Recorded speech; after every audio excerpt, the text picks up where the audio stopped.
வாங்க ஒரு சிம்பிளான விஷயத்த பார்க்கலாம். வணக்கம். இன்னைக்கு நாம ஒரு செம்ம இன்ட்ரெஸ்டிங்கான விஷயத்தை பத்தி பார்க்க போறோம். அதாவது ரோபோக்களும் மிஷின் லேர்னிங்கும் ஒன்னா சேரும்போது என்ன மாதிரியான மேஜிக் எல்லாம் நடக்குதுன்னு தான் பார்க்க போறோம். சிம்பிளா சொல்லணும்னா மிஷின் லேர்னிங்கிறது ஒரு கம்ப்யூட்டருக்கு நம்ம ஒவ்வொன்றையும் சொல்லி கொடுக்காம அதுவே டேட்டாவை பார்த்து கத்துக்க வைக்கிற ஒரு டெக்னாலஜி. சரி, இந்த டெக்னாலஜி எப்படி மிஷின்களுக்கு ஒரு மூளையை கொடுக்குதுன்னு பார்க்கலாம் வாங்க. யோசிச்சு பாருங்க, கொஞ்ச காலத்துக்கு முன்னாடி வரைக்கும் ரோபோனா என்ன, நாம என்ன கமாண்ட் கொடுக்குறோமோ அதை அப்படியே செய்யற ஒரு மிஷின், ஒரு ரிமோட் கண்ட்ரோல் கார் மாதிரி தான். ஆனா இப்போ மிஷின் லேர்னிங் அப்படிங்கிற இந்த மூளை கிடைச்சதுக்கு அப்புறம் ரோபோக்கள் தானாவே யோசிக்க ஆரம்பிச்சிருக்கு. தப்பு செஞ்சா அதை கண்டுபிடிச்சு தன்னைத்தானே சரி செஞ்சுக்கிற அளவுக்கு வளர்ந்துருக்கு. இது வெறும் கட்டளையை கேட்கறதுல இருந்து நிஜமாவே சிந்திக்கிற நிலைமைக்கு வந்து ஒரு பிரம்மாண்டமான மாற்றம். இதை ரொம்ப சிம்பிளா புரிஞ்சுக்கணும்னா இப்படி வச்சுக்கலாம். ரோபோட்டிக்ஸ்ங்கிறது அந்த மிஷினோட உடம்பு, கை, கால் மாதிரி. ஆனா மிஷின் லேர்னிங்கிறது அந்த உடம்ப புத்திசாலித்தனமா இயக்குற மூளை. இந்த ஒரு சின்ன ஒப்பீடு தான் நாம இன்னைக்கு பார்க்க போற எல்லா விஷயத்தோடையும் அடிநாதம். சரி, இது நிஜத்துல எப்படி வேலை செய்யுதுன்னு பார்க்கலாமா? நம்ம முதல் உதாரணத்துக்கு போகலாம். பெரிய பெரிய தொழிற்சாலைகள்ல வேலை செய்யற ராட்சத ரோபோக்களை பத்தி முதல்ல பார்ப்போம். அப்போ இண்டஸ்ட்ரியல் ரோபோட்டிக்ஸ்னா என்னன்னு கேக்குறீங்களா? ரொம்ப சிம்பிள். பெரிய பெரிய ஃபேக்டரிகள்ல மனுஷங்களுக்கு ரொம்ப கஷ்டமான, சில சமயம் உயிருக்கே ஆபத்தான, இல்லனா ஒரே வேலையை திரும்ப திரும்ப செஞ்சு போர் அடிக்கிற மாதிரி வேலைகளை செய்யறதுக்காக பயன்படுத்துற பெரிய ஆட்டோமேட்டட் மிஷின்கள் தான் இது. மிஷின் லேர்னிங் வர்றதுக்கு முன்னாடி இந்த ரோபோக்களோட பெரிய பிரச்சனையே இதுதான். அதுக்கு என்ன ப்ரோக்ராம் பண்ணியிருக்கோமோ அதை மட்டும் தான் கராரா செய்யும். அதனால ஒரு சின்ன கோடிங் தப்பு, ஒரே ஒரு சின்ன மிஸ்டேக் நடந்தா கூட மொத்த ப்ராடக்ட்டுமே வீணாயிடும். ஏன்னா திடீர்னு ஏதாவது புதுசா நடந்தா அதை எப்படி சமாளிக்கணும்னு அதுக்கு தெரியாது. ஆனா இப்போ கதை வேற.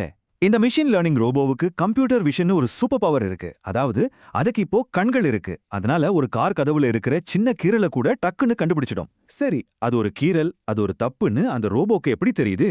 ஏன்னா அதோட மிஷின் லேர்னிங் மூளைக்கு எந்த குறையும் இல்லாத நல்ல கார் கதவுகள், சின்ன கீறல் இருக்கிற கதவுகள், பெரிய சேதாரம் இருக்கிற கதவுகள்னு ஆயிரக்கணக்கான போட்டோக்களை காட்டி பயிற்சி கொடுத்திருக்காங்க. அதனால இப்போ அந்த பிரச்சனையை சரியா புரிஞ்சுக்கிட்டு யாருடைய உதவியும் இல்லாம தானாவே அதை சரி செய்யுது. பாத்தீங்களா, இது எவ்வளவு பெரிய புத்திசாலித்தனம்னு? அடுத்து நாம பார்க்க போற உதாரணம் இன்னும் ஆச்சரியமா இருக்கும். வாங்க மெடிக்கல் ஃபீல்டுக்கு போலாம். மருத்துவ பயிற்சியில இந்த டெக்னாலஜி எப்படி உதவுதுன்னு பார்க்கலாம். சிமுலேஷன்னா என்ன? அது ஒரு மாதிரி நிஜ உலகத்தோட டூப்ளிகேட் காப்பி மாதிரி. இந்த விஷயத்துல புதுசா வர்ற டாக்டர்கள் ஒரு உண்மையான நோயாளிக்கு எந்த ஆபத்தும் வராம பிராக்டிஸ் பண்றதுக்காக ஒரு உண்மையான மனுஷன் மாதிரியே ஒரு ரோபோவை உருவாக்குறாங்க. இங்க இருக்கிற முக்கியமான சவால் இதுதான். இப்போ நீங்களே ஒரு புது டாக்டரா இருக்கீங்கன்னு நினைச்சுக்கோங்க. ஒரு முக்கியமான ஆபரேஷனை முறையா பண்ண போறீங்க. ஒரு உண்மையான நோயாளி மேல பயிற்சி செய்யும்போது ஒரு சின்ன தப்பு நடந்தா கூட பெரிய விளைவுகள் ஏற்படலாம் இல்லையா? இது ரொம்ப பெரிய ரிஸ்க். இங்க தான் மெஷின் லேர்னிங் ஒரு மேஜிக்கே பண்ணுது. பயிற்சி டாக்டர் செய்யற ஒவ்வொரு அசைவையும் இந்த ரோபோவோட மெஷின் லேர்னிங் மூலம் கவனிச்சுக்கிட்டே இருக்கும். அதுக்கு ஏத்த மாதிரி அந்த ரோபோ நோயாளி ஒரு நிஜ மனுஷன் மாதிரியே ரியாக்ட் பண்ணும். அது இப்படியெல்லாம் ரியாக்ட் பண்ணுது? நிஜமான மருத்துவ டேட்டாவை வச்சு, அதாவது ஒரு குறிப்பிட்ட சூழ்நிலையில மனுஷ உடம்பு எப்படி செயல்படுங்கிற லட்சக்கணக்கான தகவல்களை ஆராய்ஞ்சு அதோட முழு பயிற்சி எடுத்திருக்கு.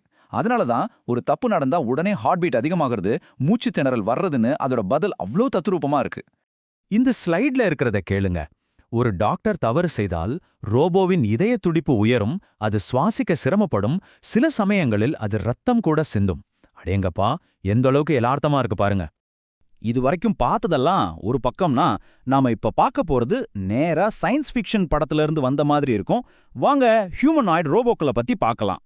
ஹியூமனாய்டுனா பேர்லயே இருக்கு, மனுஷங்கள மாதிரியே தலை, உடம்பு, கை, கால்களோட வடிவமைக்கப்பட்ட ஒரு ரோபோ.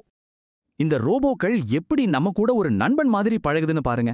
இப்போ நீங்க அந்த ரோபோ முன்னாடி கோவமா நின்னா உங்க முகத்தை வச்சு அது கண்டுபிடிச்சிடும். உடனே அதோட டோனை மாத்தி ரொம்ப அமைதியா பேச ஆரம்பிக்கும். நீங்க பேசும்போது ஒரு புது வார்த்தையை யூஸ் பண்ணா அடுத்த நிமிஷமே அதை கத்துக்கிட்டு உங்ககிட்டே அந்த வார்த்தையை யூஸ் பண்ணி பேசும். இது எப்படி சாத்தியம்? ஏன்னா அதோட மூளை லட்சக்கணக்கான முகப்பாவனைகள், கோடிக்கணக்கான உரையாடல்கள் கொண்ட டேட்டாவிலிருந்து தொடர்ந்து கத்துக்கிட்டே இருக்கு. சரி, இப்போ நாம பார்த்த இந்த எல்லா உதாரணங்களையும் ஒன்னா நினைச்சு பார்க்கலாம். இதன் மூலம் நமக்கு என்ன தெரிய வருது? மறுபடியும் சொல்றேன், இதை மறக்காதீங்க. ரோபாட்டிக்ஸ்ங்கிறது வெறும் உடம்பு தான். ஆனா மிஷின் லேர்னிங்கிறது தான் அதுக்குள்ள இருக்கிற மூளை, அந்த உடம்ப புத்திசாலித்தனமா இயக்கிற அசல் சக்தி. கடைசியா ஒரு கேள்வி உங்களுக்கு தான். ஒருவேளை இப்படி ஒரு மூளையோட ஒரு ரோபோ உங்க கையில கிடைச்சா அதுக்கு நீங்க என்ன வேலை கொடுப்பீங்க? கொஞ்சம் கற்பனை பண்ணி பாருங்க, இந்த டெக்னாலஜியோட எதிர்கால சாத்தியங்கள் எங்க போய் நிக்கும்னு. இந்த வீடியோ உங்களுக்கு பிடிச்சிருந்ததுன்னா லைக் பண்ணுங்கள், ஷேர் பண்ணுங்கள், சப்ஸ்கிரைப் பண்ணுங்கள். தேங்க்யூ ஃபார் வாட்சிங்.